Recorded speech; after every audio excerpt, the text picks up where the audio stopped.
¿Con qué rimas, jamás, o con qué versos cantaré yo el reino de fortuna, y sus casos prósperos y adversos, y cómo, injuriosa e importuna, según por nosotros es aquí juzgada, bajo su trono todo el mundo a una?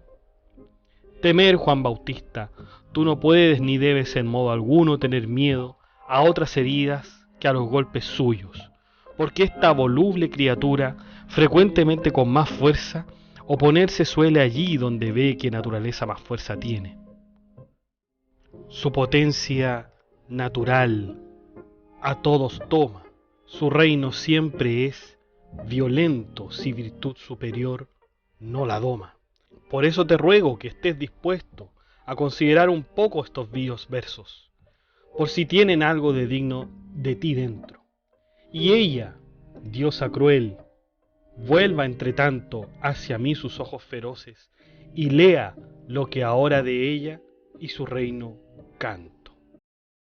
Y aunque en lo alto a todos presida, gobierne y reine impetuosamente.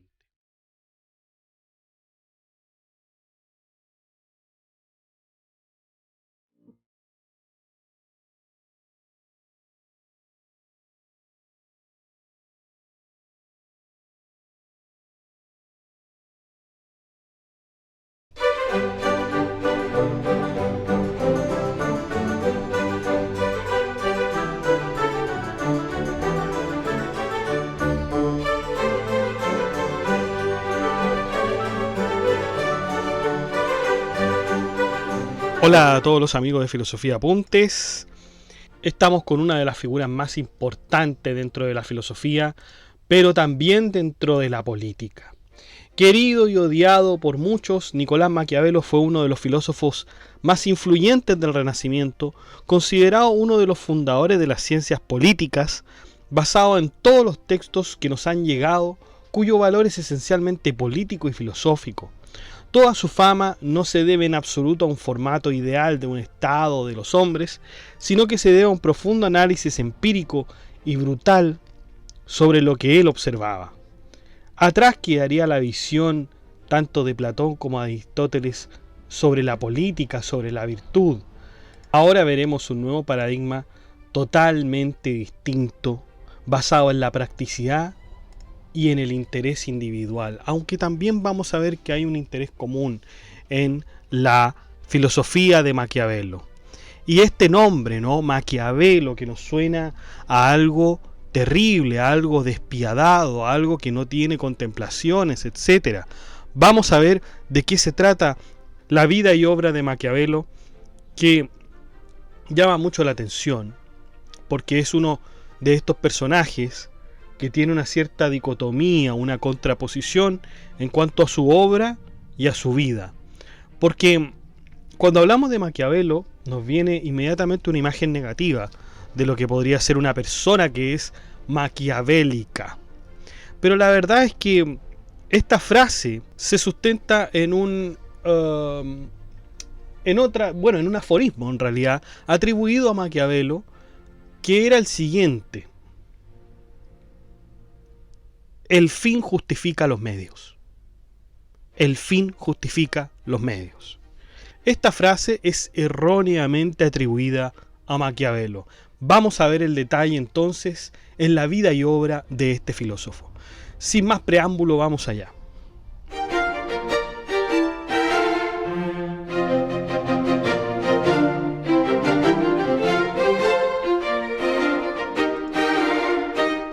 Bueno, Nicolás Maquiavelo nació en Florencia, Italia, siendo el tercer hijo de 4 hermanos del abogado Bernardo de Niccolo Machiavelli y su esposa Bartolomea di Stefano Nelli. Se cree que la familia de Maquiavelo eran descendientes de los viejos marqueses de la Toscana y de haber producido 13 confalonieros de justicia, quienes eran oficiales seleccionados por sorteo cada 2 meses. Si bien fue una familia reconocida en sus comienzos, la vida de Nicolás fue muy dura. Así diría él mismo: nací pobre y aprendí antes a sufrir que a gozar. Maquiavelo nació en una era tumultuosa en la que los papas establecieron guerras adquisitivas contra las ciudades-estado italianas. Las alianzas político-militares cambiaban constantemente, dando lugar a muchos enfrentamientos y gobiernos de poca duración. El joven Maquiavelo fue enseñado en gramática, retórica y latín. Se dice que no aprendió griego, a pesar de que Florencia era conocida por ser el centro de estudios griegos más grande en Europa. Sin embargo, quizás debido al contexto en el que se encontraba políticamente, a Maquiavelo siempre le interesó mucho más la política que las letras. Todos estos cambios de poder los fue observando Maquiavelo con ojo crítico desde muy joven y poco a poco construía su pensamiento en base a ello. Una vez que ha desarrollado sus estudios, ha madurado intelectualmente y a pesar de sus estudios y su interés en la política, Nicolás Maquiavelo era un desconocido y su familia no era aristocrática como para que pudiera tener un puesto político. Luego de la ejecución del dominico fraile Girolamo Savonarola, el nombre de Maquiavelo comenzó a resonar en la Cancillería. En efecto, la segunda Cancillería, cuya jurisdicción comprendía los territorios florentinos, estaba vacante y Nicolás era el indicado para ocuparla. Sería Virgilio Adriani quien finalmente consolidaría esta posición a Maquiavelo cuando solo tenía 29 años de edad. En el año 1502, el confaloniero Piero Soderini convertía su cargo en vitalicio y junto a él estaba Maquiavelo, su más estrecho colaborador. Es aquí donde recibía una serie de encargos diplomáticos, donde su experiencia y aprendizaje se plasmarían en sus textos. Uno de sus deberes diplomáticos fue dirigirse a Francia para convencer al rey Luis XII, sucesor de Carlos VIII, de apoyar militarmente a Florencia y así dejar en cumplimiento la promesa de su predecesor. Sin embargo, Luis XII no quiso seguir cumpliendo lo de su predecesor, pues apoyar a Florencia era estar en contra de Pisa, riesgo que el monarca no quería correr. Por lo tanto, es justamente la lección que saca Maquiavelo de Florencia: le falta poderío. Así, Maquiavelo comprende que la base del respeto de un país y de las negociaciones se basa en tener los suficientes soldados y armas que respalden a dicho país, y esta sería la base en realidad de todo. Florencia carecía de este poder, pues solo era una ciudad-estado. Frustrado por no poder negociar con Luis XII, Maquiavelo recibe la orden de retirarse y aunque recibe elogios al regresar, el diplomático no queda satisfecho con la tarea. En ese mismo año, es decir, en el año 502, se casa Maquiavelo con la paciente Marietta Corsini, con quien tuvo 6 hijos, de los que solo sobrevivieron 5. No fue una relación honesta, tal y como era en esos años, pero se mantuvieron ocultando las apariencias. Todo esto en Francia, ¿no? Todo esto ocurría en Francia. ¿Qué pasaba en Italia? Una de las figuras más destacadas por Maquiavelo sería César Borgia, este noble y político italiano, hijo nada más ni nada menos que de Rodrigo Borgia, el futuro Papa Alejandro VI. Se hizo con numerosos territorios y estableció una alianza con el Estado florentino. Su padre lo nombraría duque de la Romaña, que solo eran principados controlados por un monarca galo, luego de haberla conquistado. En ese momento, 2 delegaciones diplomáticas de Maquiavelo se enviaron para hablar con César Borgia. El Valentino, como llamaba a César Borgia, quería que Florencia se aliara con él inmediatamente. Como él mismo decía, o César o nada. Con esta actitud, Maquiavelo dio cuenta de un ser totalmente amoral, imparable e implacable con sus enemigos. Uno de los sucesos más horribles que presenció Maquiavelo fue la ejecución de Ramiro de Lorca, quien sería expuesto en la plaza pública con su cuerpo partido en 2 y su cabeza en una pica. Por cierto, este trabajo sucio no lo hizo César Borgia, sino que uno de sus súbditos. De ahí que Maquiavelo pensara que el príncipe que gobierna un estado necesita que alguien realice el trabajo sucio por él. En una ocasión Maquiavelo tuvo la oportunidad de conversar con el gran Leonardo da Vinci, puesto que era un ingeniero militar en la corte de César Borgia. Ambos plantearon una salida al mar para Florencia, para de este modo dejar a los pisanos sin acceso al mar. Sin embargo, a pesar de que se dio procedimiento a la idea llevada por Maquiavelo, el ingeniero no fue Leonardo, sino que fue otro. No obstante, debido a un desastre ocasionado con las primeras construcciones, este proyecto se pospuso por su dificultad y costo desproporcionado. Otro acontecimiento que impresionó a Maquiavelo fue la degollación que César Borgia hizo a los condottieri, que eran comandantes mercenarios. Como no tenía a nadie para dirigir el ejército, Borgia decidió controlarlo él mismo personalmente. Inspirado en esta obra, Maquiavelo haría lo mismo en Florencia, cuya autorización fue aprobada y su ministerio quedaría en manos de él mismo. Al año siguiente, en el año 1503, muere el Papa Alejandro VI, padre de César Borgia. Maquiavelo es enviado a Roma para informar sobre todo lo que ocurría con este acontecimiento.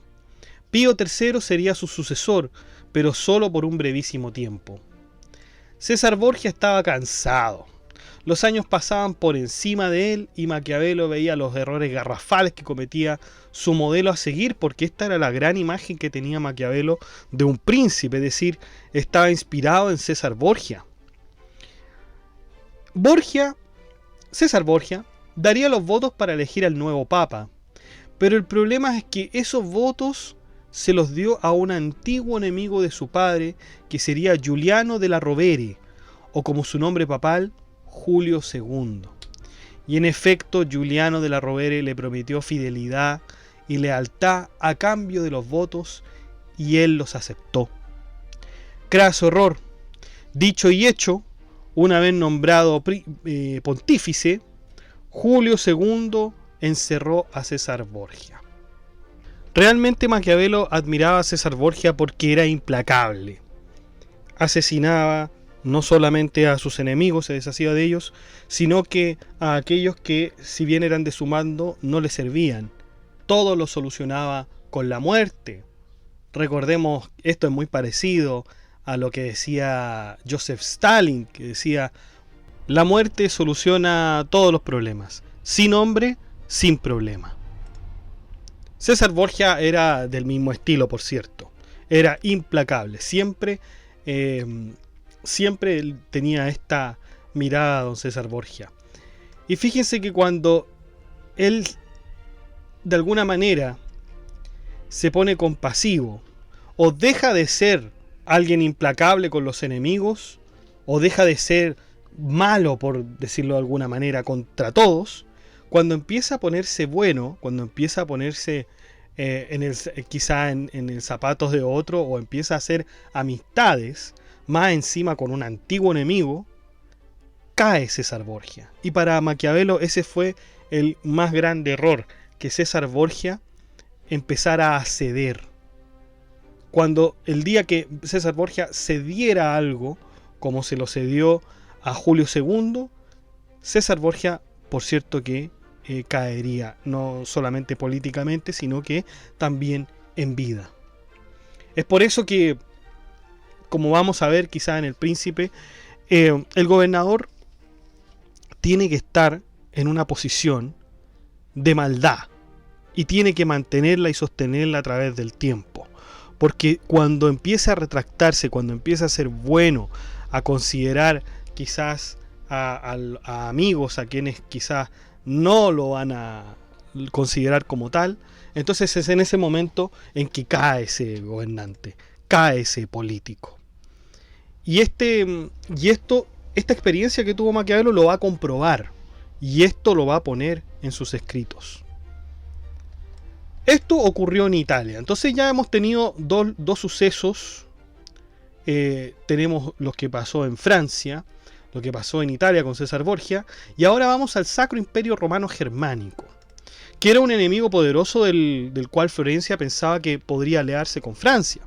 Es por esto que Maquiavelo, a través de la signoría, es enviado a la corte imperial para que pudiera hacer algo frente a la situación del imperio con respecto a Florencia. De acuerdo con Maquiavelo, el emperador del Sacro Imperio Romano Germánico era un hombre débil, no tenía poder de decisión y ante la crítica más pequeña cedía su voluntad. No era de esperar que hubiese ningún ataque de parte del emperador a Florencia, por lo que Maquiavelo informó que la signoría podía estar realmente tranquila. Esa era la opinión que tenía Maquiavelo del Sacro Imperio Romano Germánico, de que no había nada que preocuparse con este hombre que cedía con respecto a las amistades o a las alianzas, ¿no? Pero el gran problema que se presentaba ahora, que ya no estaba César Borgia, era Julio II. El Papa Julio II fue tan temible como se describía por Maquiavelo. Se unió con los franceses para tocar Venecia, pero luego cambió de parecer para enfrentarse a los franceses. Y en esa oportunidad el Papa convocó a una Liga Santa, donde se encontrarían varios estados italianos, a excepción de Florencia, pero también a Inglaterra, Alemania, España y Suiza, para hacer frente a los franceses. Florencia estaba en aprietos y finalmente cedió ante el avance de las fuerzas del Papa. Caía Florencia y con ella Maquiavelo tuvo que huir al exilio. Entonces, claro, Maquiavelo veía que lo que había hecho César Borgia fue realmente un error y así ocurrió. Y por desgracia para él también. Y los Medici, que habían sido expulsados de Florencia, ahora eran restituidos en la ciudad. Maquiavelo es buscado por haber sido colaborador de Piero Soderini, el confaloniero de la antigua Florencia, por lo que sufriría duras represalias, la destitución, el exilio y un pago de 1000 florines, que era realmente un monto exorbitante en todo caso para la época. Y ahí termina la gran vida política de Maquiavelo. Veamos la etapa del retiro, porque en el año 1513, en una lista de posibles conspiradores contra la familia Medici, organizada por Pietro Paolo Boscoli, estaba el nombre de Maquiavelo, y esta fue la prueba definitiva para inculparlo de aquella conspiración, por lo cual es encarcelado y torturado para que confesara. La confesión nunca se produjo, pues que su nombre estuviera en la lista no significaba que sí había conspirado. Sin embargo, fue torturado con una garrucha. Al momento de llevar casi un mes tras las rejas, Julio II muere y lo sucede Juan de Medici, hijo de Lorenzo el Magnífico, quien llevaría el nombre de León X. Acto seguido, Maquiavelo es puesto en libertad por el mismo Papa. Totalmente retirado, Maquiavelo pasaría sus días en Albergaccio, que era la granja familiar. Y esta estaba ubicada en Percusina, específicamente.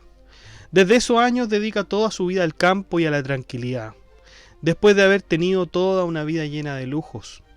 Por sí mismo, Maquiavelo llamaría esta etapa de su vida de la siguiente forma: post res perditas, después de la pérdida. Es en esa etapa de su vida donde se pone a escribir su magnum opus, que es El Príncipe, dedicada a los Medici, pues esta familia sería la que le daría el respaldo al ex diplomático. La idea era volver a recuperar la confianza de los príncipes mediceos, y así lo logró, haciendo grandes encargos a la familia, aunque nunca alcanzando el puesto tan importante que tuvo con el anterior régimen. Desafortunadamente, los Medici fueron nuevamente derrocados y depuestos en Francia. Claro, ¿por qué?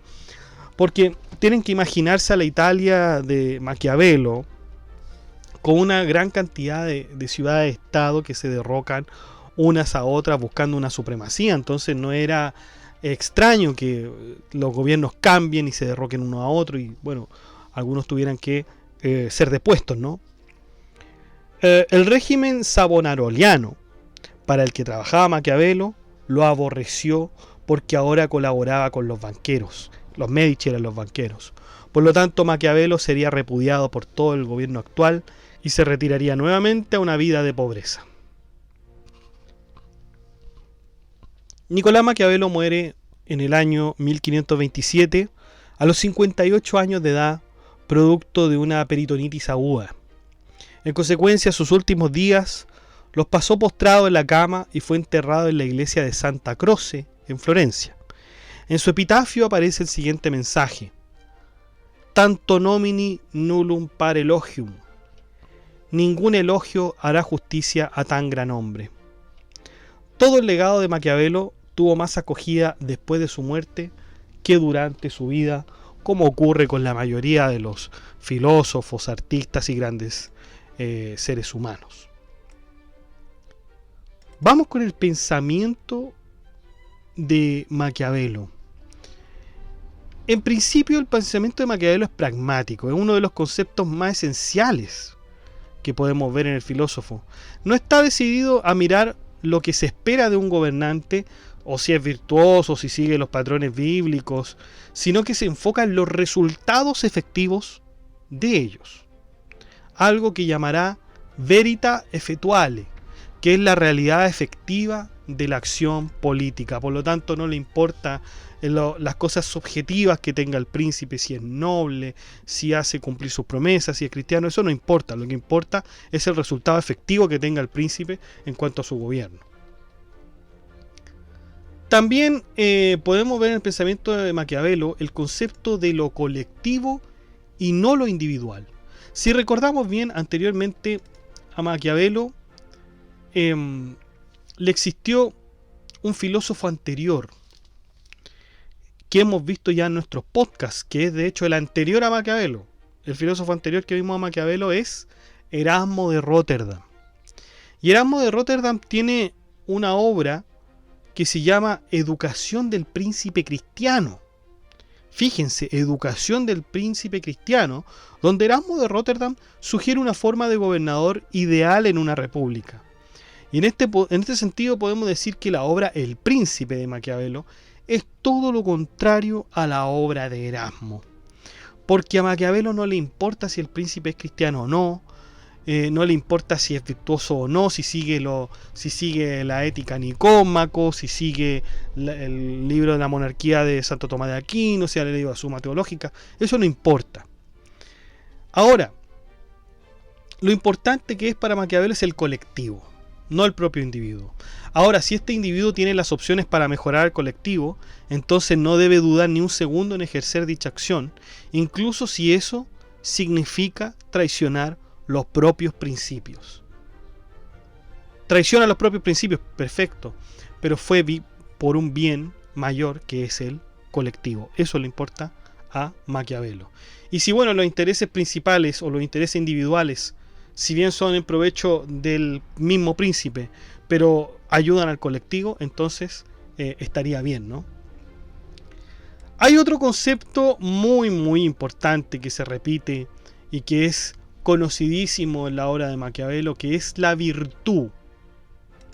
La virtud, no la virtud con D, sino que la virtud, con un acento, con una tilde grave en la letra U.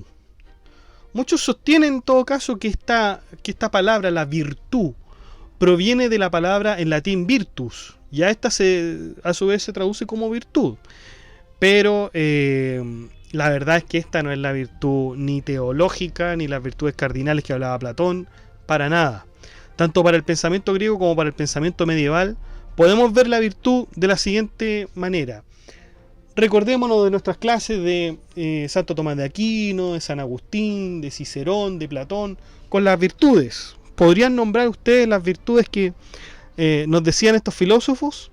Bueno, recordemos la castidad, la templanza, la caridad, la paciencia, benevolencia, concordia, humildad, diligencia, justicia y disposición a realizar el bien, entre otras. Pero ¿cuál es la virtud de Maquiavelo? La virtud de Maquiavelo comprende otros conceptos que difieren diametralmente. La virtud de Maquiavelo es el orgullo, la habilidad, la astucia, la fortaleza, la valentía, la crueldad, el vigor, la osadía, la dureza y la disposición a hacer el mal, si es necesario.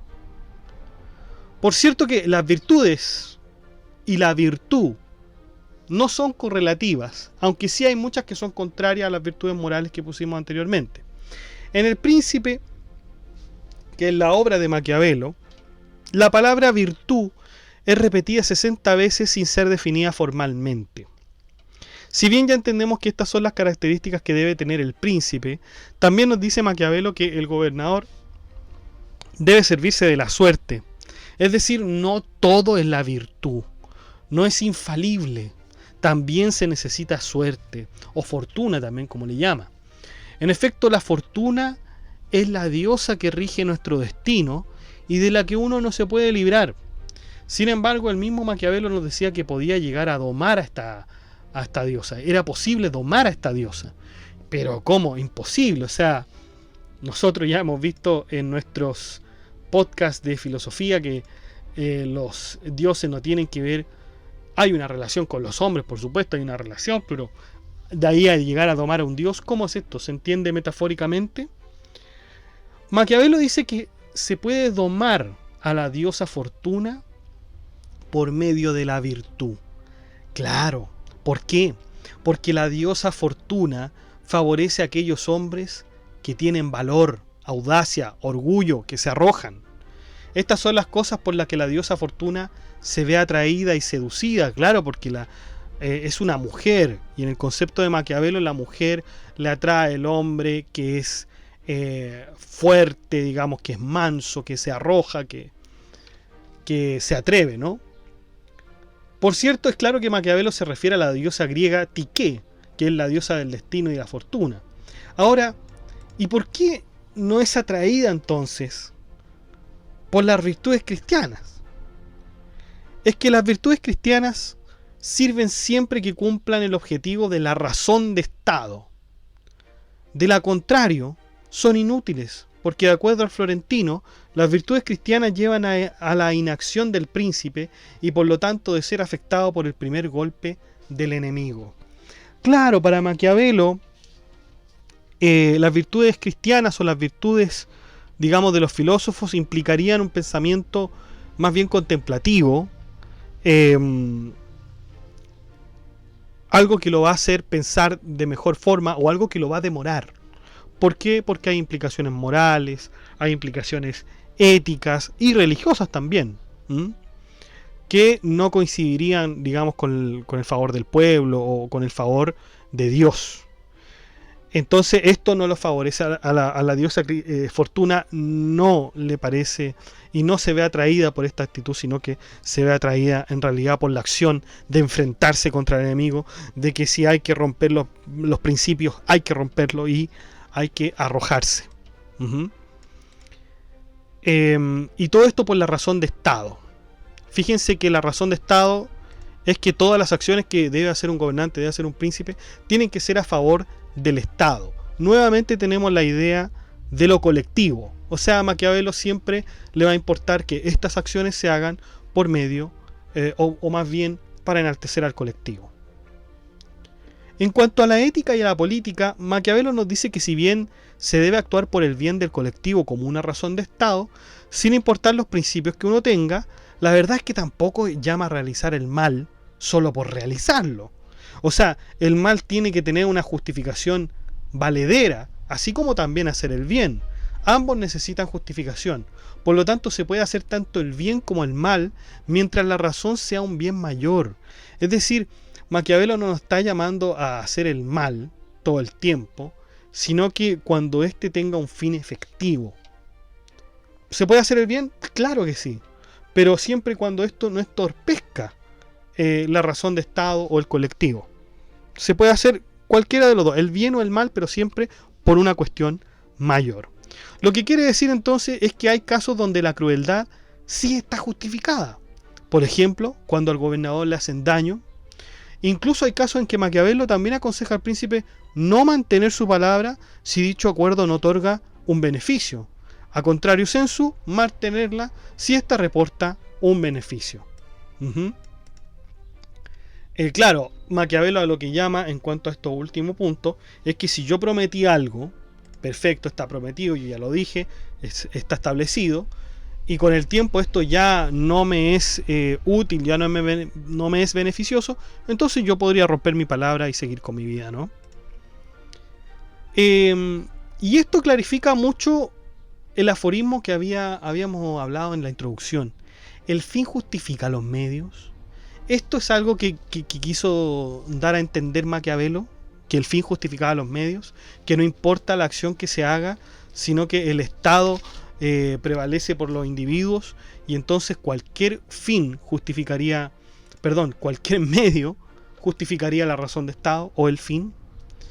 Bueno, esta frase que el fin justifica los medios se le atribuye erróneamente a Maquiavelo, Porque esta frase en realidad fue escrita por Napoleón Bonaparte en una de sus anotaciones al texto cúlmine del Florentino.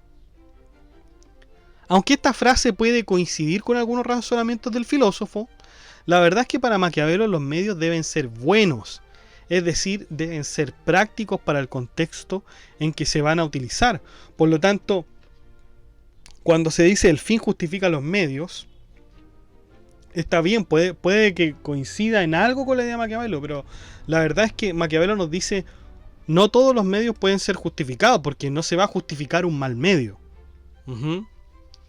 Tienen que llevarnos a un fin adecuado. Y por lo tanto, repito la misma idea fuerza, el fin no puede justificar un mal medio. Pongamos un ejemplo práctico de esto. Si nosotros decimos el fin justifica los medios, quiere decir que cualquier cosa que haga va a estar bien mientras logremos el fin. Eso está claro. Pero ¿qué ocurre cuando el fin justifica un mal medio? Imaginemos que tenemos una guerra con otro estado, un estado con otro estado. Pongamos el mismo ejemplo y el mismo contexto de Maquiavelo. Entonces un estado se enfrenta a otro con todos sus militares, con todos sus recursos militares, y en efecto derroca a dicho estado, pero se utilizaron todos los medios, se utilizó toda la armada para derrotar a un estado pequeño. Claro, se consiguió un fin, pero el medio fue malo porque se gastaron todos los recursos militares para algo que a lo mejor no debió haberse ocupado tanto recurso. Entonces ahí tenemos un mal medio para un fin excelente, un fin que se había establecido, pero el medio fue inapropiado. Y eso no lo justificaría Maquiavelo de ninguna forma. Por eso es que para Maquiavelo el fin no justifica los medios. Si nos preguntan con respecto a Maquiavelo, ¿el fin justifica los medios? Uno debería decir, hay que distinguir. Porque Maquiavelo no podría justificar un mal medio, ¿no? Un mal medio. En todo caso, para más estudio, les recomiendo ver el programa de Cruces Aldea, que se llama Atrévete a Pensar, que es un programa de radio español, donde se abordan distintos tópicos filosóficos, se discute con ciertos expertos profesionales de la filosofía. Y bueno, es muy bueno el programa, yo estuve ahí, participé hablando sobre la frase de Maquiavelo, si el fin justificaba los medios. Los invito, les dejo el link entonces ahí en la descripción del podcast. Vamos con lo maquiavélico, esta palabra, lo maquiavélico, que se utiliza hasta hoy en día. Bueno, si buscamos simplemente maquiavélico en el diccionario de la Real Academia Española, nos encontraremos con que su tercera acepción dice astuto o engañoso. Si se busca maquiavelismo, se tendrán dos interesantes definiciones. En primer lugar, la doctrina política de Maquiavelo, escritor italiano del siglo XVI, fundada en la preeminencia de la razón de Estado sobre cualquier otra de carácter moral. Y en segundo lugar dice modo de proceder con astucia, doblez y perfidia. Hoy en día cuando se dice que alguien es maquiavélico, se refiere justamente a esta connotación de astucia, de engaño. Sin embargo, hemos visto que se trata al pensamiento del filósofo florentino se le trata de esta forma, ¿no? Por lo que considerar astuto o engañoso el concepto de maquiavélico podría conducirnos a un error. Sin embargo, es así como ha quedado en el inconsciente colectivo la palabra maquiavélico como algo realmente malo. Sin embargo, debo decir que el diccionario de la Real Academia Española me sorprende con sus dos definiciones de maquiavelismo, pues la primera aborda perfectamente el pensamiento de Maquiavelo que acabamos de decir. La misma RAE lo está diciendo. Mientras que la segunda recoge lo que se ha pensado de este término y que en cierto sentido ha quedado mucho más en la posteridad. La gente, claro, dice maquiavélico y lo relaciona con esto, ¿no? Lo relaciona con esto. Yo creo que no es gran problema, ¿no? No es gran problema. A veces uno, claro, se tiene que preguntar, bueno, ¿por qué este concepto es así? ¿De dónde viene esta palabra? Eso es muy cierto. Pero lo mismo pasa con la palabra, por ejemplo, metafísica. Si nosotros vamos a la etimología de la palabra metafísica, nos vamos a dar cuenta que en principio la palabra metafísica no tiene nada de trascendente, ni de divino, ni de nada de eso, sino que eran los libros que venían después de la física. Era simplemente eso, no tenía ninguna connotación de espiritual, ni mucho menos, como se le ha entendido hoy en día. Pero bueno, los escolásticos usaron este término de esta forma y así fue quedando en la tradición. Y bueno, hay algunas personas que ocupan la palabra metafísica en efecto para referirse de esta manera. Y otros que ya son más interiorizados en la filosofía, bueno, van a decir, mira, la palabra metafísica en realidad tiene como etimología lo que va después de la física, o los libros que vienen después de la física, etcétera, ¿no? Yo creo que pasa lo mismo aquí con Maquiavelo. La naturaleza humana. Realmente hay varias imágenes, yo he visto varios comentarios sobre lo que piensa Maquiavelo sobre la naturaleza humana. Y hay una frase que es atribuida a Maquiavelo, no recuerdo si está en El Príncipe, bueno, ahí lo vamos a ver después, El Príncipe, que decía, el hombre es malo por naturaleza, a menos que le precisen hacer bueno. El hombre es malo por naturaleza, a menos que le precisen hacer bueno.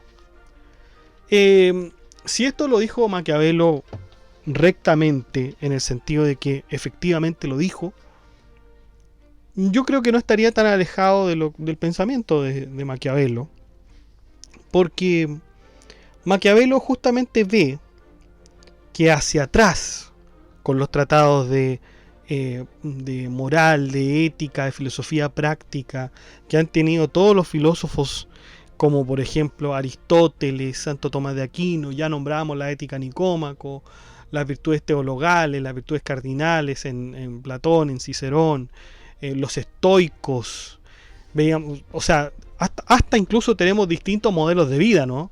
Los estoicos, los epicúreos, los cínicos, académicos, etcétera.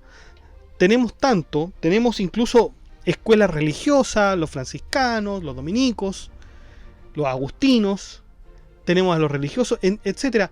Tenemos un gran patrón, o más bien una biblioteca llena de antecedentes de cómo debe ser el hombre en sus más mínimos aspectos y cómo debe ser un gobernante en sus más mínimos aspectos. Fíjense, o sea, tenemos desde los más grandes pensadores, tenemos toda una biblioteca, podemos llenar toda una biblioteca de que nos va a decir qué tan bueno debe ser el hombre. Pero a pesar de esto, a pesar de las advertencias, a pesar de los escritos y a pesar de que el hombre bien puede entender todos estos escritos, no se ha hecho efectivo que un hombre en su totalidad haya cumplido estos preceptos o que un príncipe los haya cumplido a cabalidad. A lo mejor puede que sí, puede que a lo mejor me esté saltando a uno, etc. Pero en su mayoría, Maquiavelo nos diría, pero esos son los pocos, esos son los pocos. Todos en realidad aquí velan por los extremos, no por el justo medio de Aristóteles, no por las virtudes cardinales. Nadie se destaca excelentemente en las virtudes cardinales, teologales. Entonces, ¿cómo es posible, diría Maquiavelo, que con todos estos antecedentes nosotros finalmente tengamos a un hombre que hace precisamente lo contrario? Entonces, claro, hay algo que insiste en el hombre, hay algo que insiste, y puede ser que sea esta su naturaleza mala, o sea, es la naturaleza mala la que insiste siempre. Esto es contrario, por cierto, a lo que va a decir Jean-Jacques Rousseau más adelante, que el hombre es bueno, es naturalmente bueno y la sociedad lo corrompe. O lo que decía también San Agustín de Hipona, que el hombre era buenísimo, ¿no? Y que no se podía entender que un hombre fuera malo, porque si fuera malo estaríamos todos encerrados en nuestras casas y no podríamos hacer absolutamente nada. Tenemos que reconocer bondad en el hombre, tenemos que tener fe, etc. Entonces Maquiavelo nos dice, siempre argumentando desde la experiencia, les dice, oigan muchachos, miren, vemos a todos estos hombres que tienen todos los antecedentes, saben que tienen que ser buenos y sin embargo no lo son. Entonces no estaría tan alejada esta frase que es atribuida a Maquiavelo, ¿no? De que el hombre es malo por naturaleza, a menos que se le precise ser bueno. ¿Mm? Vamos con la personalidad ahora de Nicolás Maquiavelo. A pesar de todo lo que se pueda pensar de Maquiavelo, la verdad es que en su vida fue un hombre muy simpático, muy alegre y leal con los amigos. Le encantaba salir a tomar alcohol, las mujeres, aunque estuviera casado, y las largas conversaciones. Se le consideraba un tipo corriente, jovial y con mucho humor. Y bueno, se le puede criticar, se le puede decir, bueno, Maquiavelo, ¿por qué no seguiste tu línea de pensamiento con respecto al príncipe? ¿Crees que el hombre es malo por naturaleza, etcétera? Bueno, esto lo responde un poco el mismo Napoleón Bonaparte, ¿eh? Porque el mismo Napoleón Bonaparte en sus anotaciones dice que hay mucha gente que ve este libro, es decir, El Príncipe, ve este libro como si fuera un libro hablado a la ciudadanía, hablado a una persona en particular, como si fuera una ética Nicómaco. ¿Mm? No, este libro, esta obra es para el príncipe, es para el gobernador. Así tiene que portarse el gobernador. Con todo lo que hemos dicho, chiquillos, del gobernador y con todo lo que hemos dicho de esta obra magnánima que es El Príncipe, ¿quiénes hacen esto? O sea, ¿quiénes desarrollan la virtud? Piensen ustedes en nuestra sociedad, ¿quiénes desarrollan la virtud? ¿Quiénes no respetan sus promesas? ¿Quiénes ven su conveniencia con respecto siempre pensando, según ellos, en el Estado? ¿Quiénes saben las virtudes, han tenido educación, conocen lo que es bueno y sin embargo realizan acciones distintas a las que establecieron antes? ¿Quiénes serán?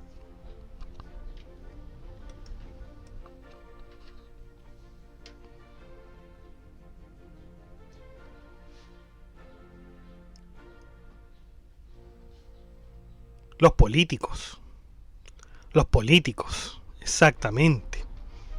Fíjense, chiquillos, que Maquiavelo es el padre de la política moderna. Es el padre de la política moderna, que hizo que la política tuviera técnica, que se considere como una especie de poder o ciencia, si ustedes quieren. Una estrategia para la cual debe llevarse a un objetivo común, que seguramente es el partido. Se supone que debiera ser el Estado, pero bueno, esta cuestión también de evitar el mal mayor, que esto siempre lo escuchamos en las elecciones, hay que votar por tal tipo para evitar el mal mayor. Ahí está también la preocupación y la razón de Estado en el político, ¿no? Y esa razón de Estado, eso se debe llevar, incluso si significa romper los propios principios o acudir a ciertas cosas que no se hubiese acudido antes. Pero claro, si nosotros pensamos en la vida de un hombre, la vida individual, la vida civil más bien y no política, uno se va a dar cuenta que no puede ser de esta forma, ¿no? Que no puede ser de esta forma, que debe haber algún equilibrio y no se puede ser político, ¿no? Aunque alguna gente, claro, lo extrapola y bueno, si no se sienten mal con eso estará muy bien. Pero claro, Maquiavelo entendió esta división. Maquiavelo entendió esta dicotomía de que una cuestión es ser político, una cuestión es ser príncipe y otra cuestión es el ámbito civil. Seguramente las virtudes como tales, como las que habíamos hablado antes, son para los civiles y bueno, las del príncipe son la virtud que hablaba en El Príncipe, ¿no? En su obra. Así que bueno, ese es el planteamiento. Influencia. La fama de Maquiavelo entre los filósofos no es escasa, pues desde las áreas menos esperadas siempre se menciona. Sin embargo, esto no queda solo restringido a los filósofos, sino que también a emperadores y autoridades, por ejemplo, Napoleón Bonaparte, que fue un comentador de la obra. Podríamos nombrar a James Harrington y Antonio Gramsci, pensadores políticos que fueron muy posteriores a Maquiavelo. Entre los filósofos podemos nombrar a Francis Bacon, destacando el pragmatismo del Florentino, además de su honesto examen, diciendo que el filósofo describe a los hombres por cómo son, no por cómo debieran ser. Claro, lo mismo que hablábamos en delante. Disculpe que repite la idea, pero es para que quede claro, ¿no es cierto? ¿Cuáles son los hombres que deberían ser? Los hombres que deberían ser son los de la ética Nicómaco, son las de la monarquía de Santo Tomás de Aquino, son las de The Offices de Marco Tulio Cicerón, la de Educación del Príncipe Cristiano de Ramo de Rotterdam, etc. ¿Y quiénes describen al hombre tal como son? Bueno, Nicolás Maquiavelo. Baruch Spinoza es otro de los que comenta sobre el filósofo, dándole la etiqueta de defensor del Estado de Derecho. Jean-Jacques Rousseau se referiría a su obra El Príncipe como un libro totalmente republicano. Dirigiéndonos más adelante, Friedrich Nietzsche divinizó la obra de Maquiavelo, diciendo que no era posible alcanzar dicho príncipe de manera pura, sino que más bien podemos alcanzar solo una aproximación. Y también, finalmente, también tenemos a... Bueno, este no es un filósofo ya, pero es Federico II de Prusia, que tiene la obra El Anti-Maquiavelo, ¿no? Bueno, las obras de Maquiavelo fueron extraordinariamente notables. Fueron traducidas a muchos idiomas. Muchos dicen que podría verse como libros de autoayuda, pero como habíamos dicho, Napoleón Bonaparte advierte que esta lectura no puede ser tomada desde ese punto de vista. ¿Qué obras tiene? Bueno, muchísimas. El discurso sobre Pisa, el discurso sobre la provisión de dinero, sobre el modo de tratar con los pueblos rebeldes de Valdichiana, retrato de los asuntos de Alemania y Francia, El Príncipe, discursos sobre la década de Tito Livio, El arte de la guerra, que también es muy conocido, la vida de Castracani, y la historia de Florencia, que son muchísimos tomos. Yo les debo decir que leí casi todos los libros de Maquiavelo, menos la historia de Florencia. A ver, la historia de Florencia la leí hasta el libro 2, son 7. Leí solamente hasta el libro 2 y todo lo demás sí lo leí y está analizado en el blog para todos ustedes. Ahora bien, dentro de sus obras tenemos El Príncipe, que, ¿cómo decirlo?, no coincide mucho con los discursos de la primera época de Tito Livio, ¿no? Son muy distintos, tienen algunas cosas que coinciden, pero la verdad es que son distintos. O sea, se ve un contraste entre El Príncipe y sobre la primera década de Tito Livio, o los discursos, como dicen algunos dicen, bueno, está El Príncipe y los discursos. Y claro, ahí Maquiavelo cambia un poco el discurso que tenía del Príncipe cuando habla sobre los discursos, ¿no? Y se dice que esto es por el cambio de época que sufrió, bueno, en Italia, ¿no? O sea, El Príncipe lo escribe en cierto contexto y los discursos también lo escribe en cierto contexto. Así que sigue esa línea Maquiavelo también de la conveniencia. Y bueno, chicos, esto ha sido entonces la vida y obra de Maquiavelo. Es un filósofo que cuando usted lo lee se enoja un poco. Se enoja. Yo lo encontré casi indigerible de repente las cosas que decía, pero uno a medida que lo va leyendo va entendiendo que lo único que quiere describir Maquiavelo es la realidad observable. Es como un Aristóteles, ¿no?, que trata de ver cómo es que se comporta el ser humano y cómo es que va ganando en ciertos contextos y en el otro va perdiendo, y él dice, bueno, las cosas son así, así es la realidad. No hay mucho más que decir. No nos concentremos en cómo debiera ser, sino que veamos la realidad práctica del hombre. Una de las cosas que más me ha gustado de Maquiavelo, y que me recuerda mucho, fue cuando dijo que el hombre está dispuesto más a obedecer las leyes divinas o la religión, más que las leyes humanas. Entonces Maquiavelo nos dice, la religión no sirve. La religión nos sirve para poner fe en el hombre y que el hombre, bueno, persiga ciertos fines que tengan que ver con el Estado también. Pero me parece que esto de que el hombre tiene más miedo de transgredir la norma divina que la humana, ya, perfecto, no es cierto en todos los contextos, en todos los casos, quizás no. Pero me recuerda mucho cuando estuvimos en pandemia con el coronavirus y había mucha gente que, bueno, les decían no se aglomeren, las misas van a estar suspendidas, qué sé yo. Y unos hombres, de todas maneras, unas ciertas personas, ¿no? De todas maneras organizaban misas en secreto, ¿no? La organizaban y sin tomar las medidas sanitarias. Es decir, estaban temiendo que pudieran transgredir la norma divina, ¿no? Bueno, así es Maquiavelo. Uno después lo va comprendiendo y después le va pareciendo que es un libro que en realidad describe una realidad.